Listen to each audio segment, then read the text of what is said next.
Hello guys, welcome back to my channel quick recipes with Mamoni and blog. তো আজকে আবার একটা নতুন রেসিপি নিয়ে চলে এসেছি, একটা আকর্ষণীয় রেসিপি। তো ছোট বড় সকলেরই খুব পছন্দের একটা রেসিপি। আর শীতকাল, গ্রীষ্মকাল, বর্ষাকাল এমন কোনো সিজন নেই যে টাইমে এটা ভালো লাগবে না। তো চলো সেই রেসিপিটাই আজকে তোমাদের সঙ্গে শেয়ার করব। শেষ পর্যন্ত দেখতে থাকো, স্কিপ না করে। তো কদম মোমোর রেসিপিটা তোমাদের সঙ্গে আমি প্রথম থেকে শেষ পর্যন্ত খুব সুন্দরভাবে শেয়ার করার চেষ্টা করেছি। তো শেষ পর্যন্ত দেখবে, আর ভালো লাগলে অবশ্যই একটা লাইক করো, কমেন্টের মাধ্যমে জানিও, আর অবশ্যই একটা শেয়ার করে দেওয়ার অনুরোধ রইল। তো বিরিয়ানির জন্য যে চালটা আমরা সচরাচর ব্যবহার করি, ইন্ডিয়ান গেট বা অন্য কিছু, তো সেই চালটাই আমি ভিজিয়ে দিলাম অল্প পরিমাণ। আর এদিকে আমি দেখো চিকেনটাকে কিমা করে নিয়েছি। তো কিমা করে নেওয়ার পর আমি কিন্তু মিক্সিতে পেস্ট করে নিয়েছি। তো পেস্ট করে নেওয়ার পর দেখো একটা পাত্রের মধ্যে নিয়ে নিয়েছি। এবার পুরটাকে আমি রেডি করব। তার জন্য এখানে দিয়ে দিলাম আদা রসুনের পেস্ট। তো চাইলে তোমরা কাঁচা লঙ্কাটাও পেস্ট করে নিতে পারো। দিয়ে দিলাম স্বাদ মতো লবণ। এখানে দিয়ে দিলাম বাঁধাকপি, একদম ছোট্ট ছোট্ট করে কুচি করে নিয়েছি। আর এখন যে কোনো সবজি তোমরা সব সিজনেই পেয়ে যাবে।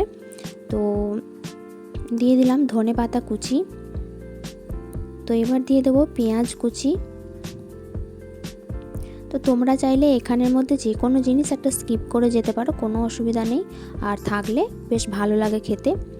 তো দিয়ে দিলাম এখানে পেঁয়াজের পাতা, মানে কলি যেটাকে বলে, একদম সাদা অংশটাও দিলাম, সবুজ অংশটাও দিলাম। তো এবার দিয়ে দেবো সয়া সস, 2 চামচ থেকে 3 চামচ মতো দিতে পারো। তো আন্দাজ মতো দেবে। এখন আমি এখানে দিয়েছি 3 চামচ মতো। তো দিয়ে দেবে সাদা তেল 4 চামচ।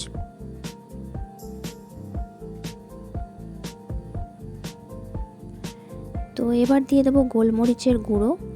তো যেহেতু কাঁচা লঙ্কা দেওয়া আছে, তো গোলমরিচের গুঁড়োটা তোমরা নিজেরা আন্দাজ মতো দেবে, কারণ বাচ্চারা যদি খায় তো ঝালটা অবশ্যই নিজেদের পছন্দ মতো দেবে। তো এবার দিয়ে দিতে হবে ভিনিগার। তো ভিনিগার এটার মধ্যে আমি 2 থেকে 3 চামচ মতো অ্যাড করব। তো এবার সব উপকরণগুলোকে একসঙ্গে খুব ভালোভাবে মিশিয়ে নিতে হবে। তো মিশিয়ে নেওয়ার পর এটাকে মোটামুটি আমি হাতে যদি সময় থাকে তো আধা ঘন্টা রাখতে পারো। আর হাতে যদি সময় খুবই কম থাকে তাহলে মোটামুটি 10 মিনিট মতো রাখতেই হবে। তো তারপর তোমরা এটাকে রেডি করতে পারো। তো দেখতেই পাচ্ছ আমার সবগুলো মেশানো হয়ে গেছে। তো আমি এটাকে মোটামুটি 20 মিনিট মতো রেখেছিলাম। তো এবার এদিকে একটা চাটনি বানাবো। তার জন্য আমি এখানে নিয়েছি টমেটো, 4 কোয়া রসুন আর 2টো শুকনো লঙ্কা। হালকা তেলে ফ্রাই করে নিয়ে তারপর এটাকে একটা চাটনি বানাবো, তার জন্য এটাকে রেডি করতে হবে। তো এগুলো হালকা করে ফ্রাই করে নিয়ে মিক্সিতে পেস্ট করে নিলেই তৈরি কিন্তু হয়ে যাবে। তো দোকানে যে ঝাল ঝাল চাটনিটা দেয় মোমোর সঙ্গে, তো সেই চাটনিটাই বানাবো। আর এখানে দেখো যে চালটা ভিজিয়ে রেখেছিলাম, চালটা আমি এখানে 15 মিনিট মতো রেখেছি, তাতেই আমার কিন্তু হয়ে গেছে। তো জলটা ঝরিয়ে নিয়ে একটা থালার মধ্যে নিয়ে নিয়েছি। তো চালটার মধ্যে সামান্য পরিমাণ লবণ একটুখানি মিশিয়ে নেব।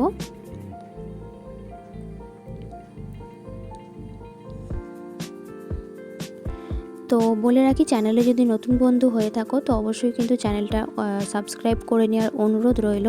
অবশ্যই আমার চ্যানেলটা ভিজিট করো, যদি ভিডিও ভালো লেগে থাকে তবেই সাবস্ক্রাইব করো। তো আর যারা আমার চ্যানেলে আছো, যারা আমার পরিবারের সদস্য, তাদেরকে বলছি ভিডিওটা যদি ভালো লেগে থাকে অবশ্যই একটা লাইক করো, কমেন্ট করো, আর অবশ্যই একটা শেয়ার করে দেওয়ার অনুরোধ রইল। তো দেখতেই পাচ্ছ কীভাবে বানাচ্ছি। তো চিকেনটাকে একটা গোল মতো বলের মতো করে নেওয়ার পর চালের সঙ্গে খুব ভালো করে মাখিয়ে দিতে হবে। তো দেখতেই পাচ্ছ আমার বেশ অনেকগুলো বানানো হয়ে গেছে। আর এরকম একটা ফুটো থালা বা ফুটো বাটির মধ্যে খুব একটা ভালো হবে না, থালাতেই বেশ ভালো হবে। তো মোটামুটি 2 আঙুল করে ফাঁক রেখে এগুলোকে তোমরা দিতে পারো। তো আমার কিন্তু কোনো স্টিমার নেই। তো আমি এখানে দেখতেই পেলে একটা বাটির মধ্যে, বড় বাটির মধ্যে জল বসিয়ে দিয়েছি। যদিও আমি এখানে স্যুপটা রেডি করছি, তো তোমরা এর মধ্যে জল বসিয়ে জলটা ভালো করে গরম করে নিয়ে তারপর থালাটাকে দেবে, আর তারপর ঢাকনা দিয়ে ঢেকে দেবে। মোটামুটি 8 থেকে 10 মিনিট পর ঢাকনাটা খুলে দেখবে, যদি হয়ে যায় তো নামিয়ে নেবে। তো দেখো আমার কিন্তু কদমের ফুল ফুটে গেছে। তো চলো এবার দেখি মোমোটা হয়েছে কি না। তো হয়েই এসেছে। তো এটা এবার নামিয়ে নেব। তো যে চাটনিটা আমি বানিয়েছিলাম সেটা এখন একটা প্লেটের মধ্যে নিয়ে নিয়েছি। তো একটুখানি সাজানোর জন্য, একটু ডেকোরেশনের জন্য এটা করছি, তোমরা চাইলে করতেও পারো, নাও করতে পারো। তো দেখো কত সুন্দর লাগছে দেখতে, দেখতেও যতটা ইন্টারেস্টিং, খেতে তো অসাধারণ। আর মোমো খেতে আমরা ছোট বড় সকলেই ভীষণ পছন্দ করি। তো সঙ্গে যদি একটু গরম গরম স্যুপ থাকে আর এরকম যদি ঝাল ঝাল চাটনি থাকে তো আর কি চাই। তো তোমরা যারা এখনও পর্যন্ত কদম মোমো ট্রাই করোনি তো অবশ্যই আজই ট্রাই করো, আর তারপরে কেমন হয়েছে সেটাও কিন্তু কমেন্টে জানিও। আর ওপর থেকে দেখো আমি এটা তো কেশর একটুখানি দুধে ভিজিয়ে রেখেছিলাম, তো সেইটা একটুখানি দিলাম, কিন্তু ওই রঙটা খুবই লাইট হয়ে যাচ্ছে, তো সেই জন্য আমি ওপর থেকে দেখো একটুখানি যে চাটনিটা বানিয়েছি তো সেই চাটনিটাই দিয়ে দিয়েছি। তো দেখতেও যতটা সুন্দর, খেতেও কিন্তু অসাধারণ। তো চলো, ভিডিওটা কেমন লাগলো অবশ্যই কমেন্টে জানিও। আবারও বলছি, যদি ভালো লেগে থাকে লাইক করো, কমেন্ট করো, শেয়ার করার অনুরোধ রইল। চ্যানেলে নতুন বন্ধু হয়ে থাকলে চ্যানেলটা সাবস্ক্রাইব করে নেওয়ার অনুরোধ রইল। তো আজকের মতো এই পর্যন্তই রাখছি। তো ফিরে আসবো আবারও নতুন কোনো রেসিপি বা ব্লগ ভিডিও নিয়ে। তো অবশ্যই আমার পাশে থেকো, সাথে থেকো, তোমাদেরকে নিয়েই আমার স্বপ্ন পূরণ করতে চাই। তো চলো বন্ধুরা, আজকের মতো টাটা।